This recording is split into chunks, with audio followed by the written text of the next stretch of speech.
HARK, we are here. It is time for yet another episode of Star Wars Unlimited. Today, we got a smorgasbord of information from the Gencon in-flight presentation. Unfortunately, I wasn't able to sit down and watch this, but there's a lot of information that came through a website article, and I saw a lot from the JodoCast, the Echo-Based Gaming, Golden Dice Gaming Twitter accounts, Golden Dice Podcast, excuse me.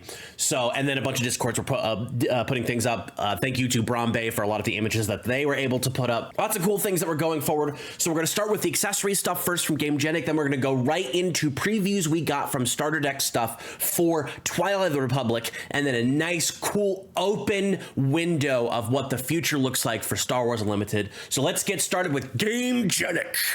So during the presentation, the CEO, and name I'm never going to be able to get, so I apologize, of Gamegenic presented us some of the information that we have going forward for Gamegenic accessories for Star Wars Unlimited. The first thing they showed us was what are going to be considered evergreen products going forward. That means they're always going to be producing them. They're always going to be things that should be available at your local store or online or whatever that is available for you to be able to get them. And the information we have here is the regular and double deck pods for each aspect: villainy, vigilance, aggression, command, cunning, and heroism should always be available and always in print. The Gamegenic premium acrylic tokens should always be available. The heroism and villainy soft crates should always be available. The blue, red, green, and yellow lightsaber image sleeves should always be available. We just got the green and yellow ones for set 2. And then the zoned 2-player XL mat and the zoned Death Star mat should be evergreen moving forward. So they should be ramping up production to make sure that every store can get these whenever it is necessary. So if you missed out on the first opportunity for a deck pod, don't worry, more should be coming. And that's pretty fantastic. So next up, we're going to be taking a look at the mats that are going to be available for set 3 Twilight of the Republic. First up, we have this gorgeous, beautiful Darth Maul. Actually, not Darth Maul, just Maul, formerly Darth, here from the Siege of Mandalore. This is a fantastic mat and one I'm absolutely going to try to pick up when it comes time. Next, we have the speeder bikes here. We have Luke and Leia on their speeder bike with a Scout Trooper on theirs. Play with card and play zones, so that should be interesting. That means we're probably going to get a speeder bike chase card in some form or fashion for set 3. Next up, we have Grandmaster Yoda himself. Pretty cool basic mat, representative of an image that should be within the set itself. And then the last mat we have here is the Battle Droids mat, which is very cool, very awesome. These 4 mats are going to be excellent product that you can pick up once Twilight of the Republic release in November of 2024. Speaking of, we've got Darksaber sleeves. Those are fantastic. We've got white lightsaber sleeves. These are not representative of the aspects, although they do match. It is specifically referencing the actual lightsabers that are involved with each individual color that's associated with these sleeves. So those are very cool. Next up, we have Ahsoka sleeves. This is one half of the starter deck, which we'll get into in a minute. The other half is General Grievous. I do have a not so great image here of the General Grievous, but this is what they're going to look like as we get into set 3, Twilight of the Republic.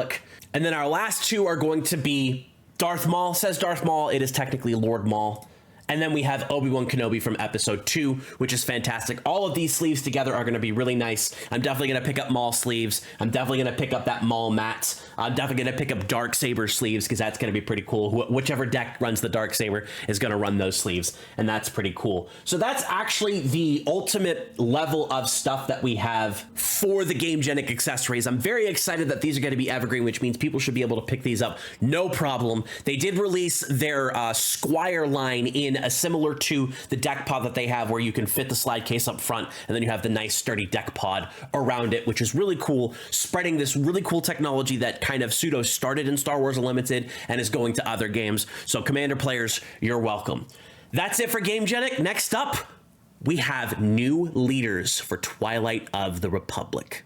Our first leader that we are going to take a look at from TWI is Ahsoka Tano Snips. She is our aggression heroism starter / special leader. She is Force Jedi Republic. She has a keyword, brand new keyword. We're going to get a few of these, called Coordinate. Action, exhaust the leader, attack with the unit. It gets +1/+0 for this attack. You only gain this ability while you control 3 or more units. So anything that has Coordinate is a very much a go wide strategy. As an epic action, you can flip her for 5 into a 3/6. She is number 11 out of 257 in TWI. Flip side, we have Ahsoka, 5 cost, 3/6, Force Jedi Republic. Coordinate, so reminder, you only get this if you have 3 or more units. This unit gets +2/+0.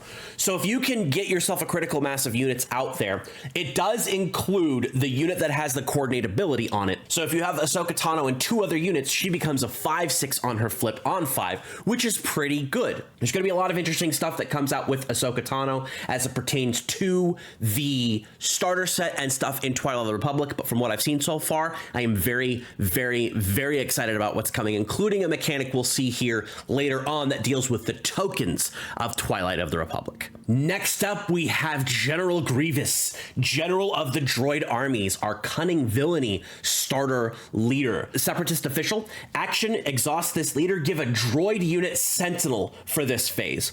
As an epic action on 6, you can flip into a 4/8, which flips into General Grievous, 4/8 Separatist official. On attack, you may give a droid +1/+0 and Sentinel for this phase. That's pretty handy. This is number 15 out of 257 in TWI as a special/starter rarity. General Grievous is here, General of the Droid Armies. I will say for a droid deck, this should be interesting.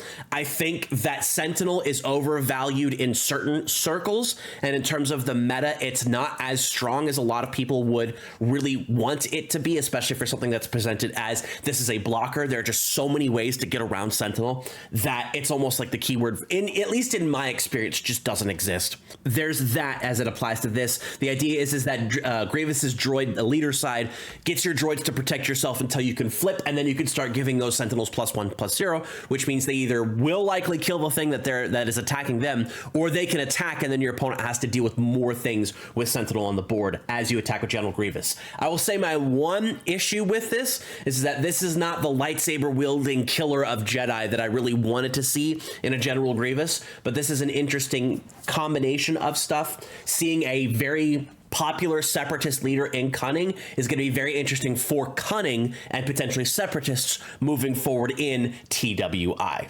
Next up, we're going to try to go through these as quickly as possible. Some of these, I believe, are cards in the set, but most of these are going to be starter cards, so we'll give a quick analysis as we go through. This image is a little bit darker, but there is an article that has all of these cards, all of or most of these cards listed in them. You could check out the description below that has that link.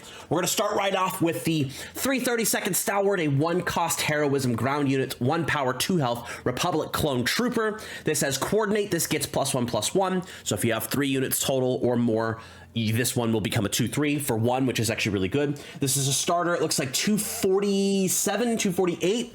We're not going to call the number on this one specifically just yet, but it is a starter card.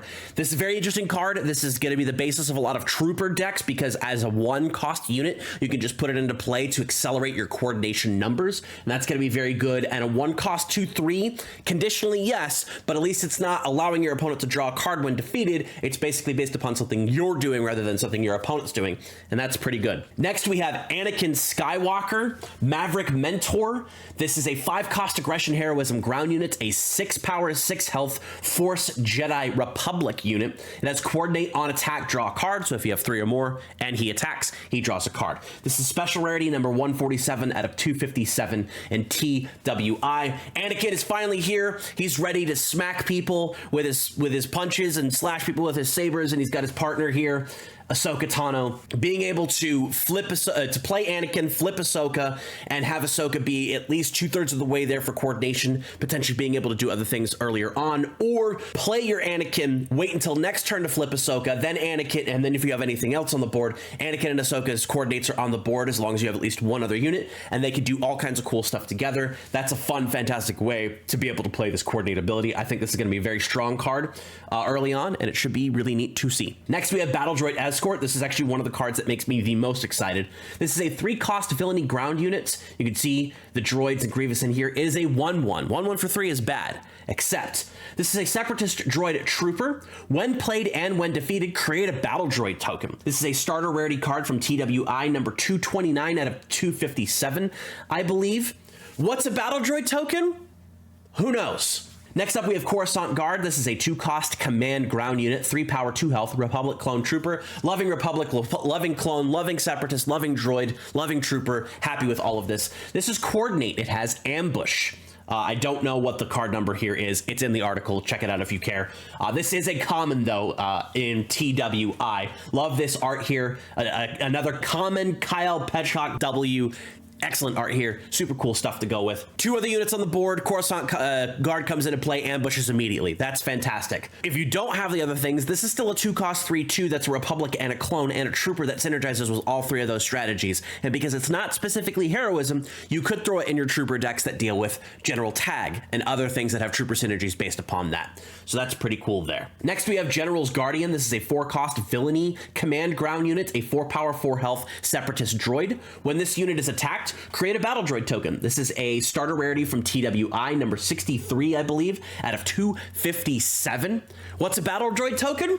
That's a good question. Next, we have Hailfire Tank. This shows off another one of our new keywords from this set. We saw it before with Ventress, but we didn't know what it does. We now know what it does. This is Hailfire Tank, an 8-cost villainy ground unit, 7 power, 6 health, separatist droid vehicle tank, exploit 2, common, number 233 out of 257 in TWI. This has exploit 2. While playing this card, defeat up to 2 units you control. This card costs 2 less for each unit defeated this way. We'll need to see another example of exploit in order to figure out if the 2 applies to both things or just one thing. But so far as it seems right now, exploit is defeat X number of units to reduce the cost of this unit by X. And I think that's going to be really cool going forward, just depending on if that's what it is. They might limit the amount of units you can defeat in order to do exploits, or it might limit the cost reduction depending on what's happening. But so far right now, if you can defeat 2 of the units you control, you can throw Hailfire Tank down for a 4. A 4-cost 7/6 is mind-blowing, and that's fantastic. Those battle droid tokens might be useful for this. Next, we have Captain Rex, a 6-cost command heroism ground unit. Captain Rex, lead by example. This is a 4-power, 4-health Republic clone trooper. Loving the traits here. When played, create 2 clone trooper tokens. What's a clone trooper token? Good question. TWI, special rarity, I believe this is number 97 out of 257 in TWI, which I said already. Captain Rex is here. He himself comes down as a 6-cost 4/4, but what those clone trooper tokens might do might make this very, very valuable. In effect, Captain Rex activates Coordinate by himself because he's dropping 3 units, himself and 2 tokens, which is absolutely fantastic. Our last card here before we go into what those tokens are is Separatist Commando. This is another starter rarity card, a 2-cost cunning villainy, so it goes very well with Grievous, ground unit. 2 power, 3 health, Separatist droid trooper. While you control another Separatist unit, this unit gains Raid 2. This is a special rarity. I don't know the card number. It's in the article in TWI. This is fantastic. If you throw a 1-cost Separatist unit down, this can get Raid. If you throw anything that drops a battle droid token, a Separatist Commando on 2 with a battle droid escort on 3 is going to give you that Raid that is mostly protected unless your opponent is able to do some type of board sweep. Fantastic stuff going on, so on and so forth. Love this Separatist Commando. I think that the droid strategy for Grievous is going to be really fun, even if I want to see more slashy, stabby from Grievous, and this motion too, by the way.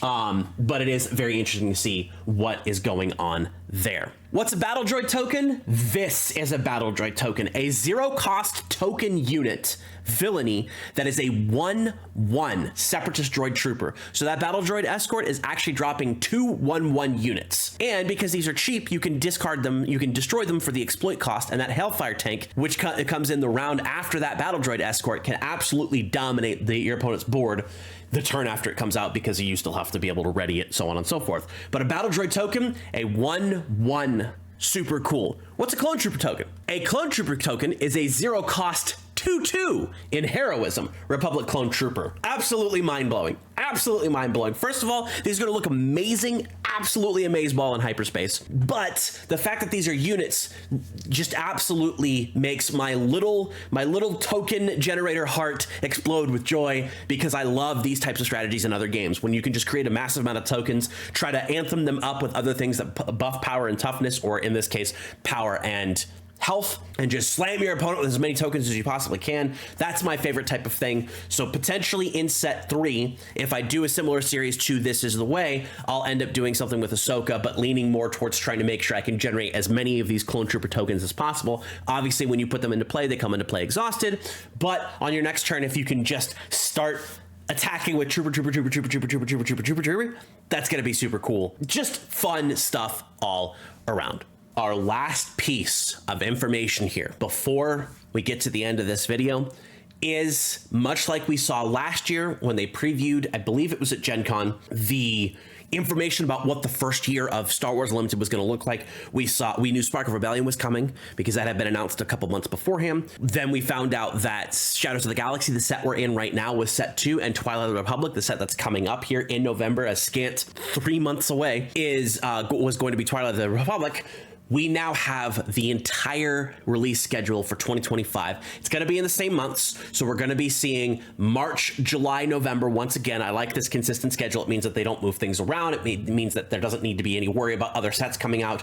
Everybody else knows Star Wars Unlimited comes out in March, in July, and November. If you're another game maker, release literally any other time. But without any further ado, the 2025 schedule for Star Wars Unlimited is as follows. March set 4, Jump to Lightspeed. July set 5, Legends of the Force.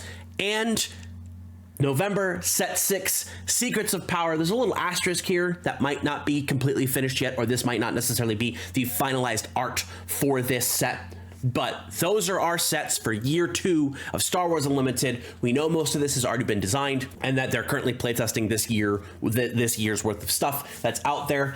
Fantastic stuff here. Jump to Lightspeed might be where we first see our first space unit leaders, which would be super exciting. I would definitely love more ships in this game and ships to be a little bit more viable. I know there's a Boba deck around there that's running all space. I love it. I want to see more of it. I like it. I love it. I want some more of it. Legends of the Force is going to be very interesting. I wouldn't read too much into this. As much as I would love to see Legends content in this set, I think this is just going to be very powerful Force users, focusing on people that have already been established in Disney's canon of stuff. So we could see Darth Bane. We could see lots of stuff dealing with Plagueis and the Emperor and Vader and Luke and Rey and Kylo and Snoke and all of the other different interpretations of these characters in this set.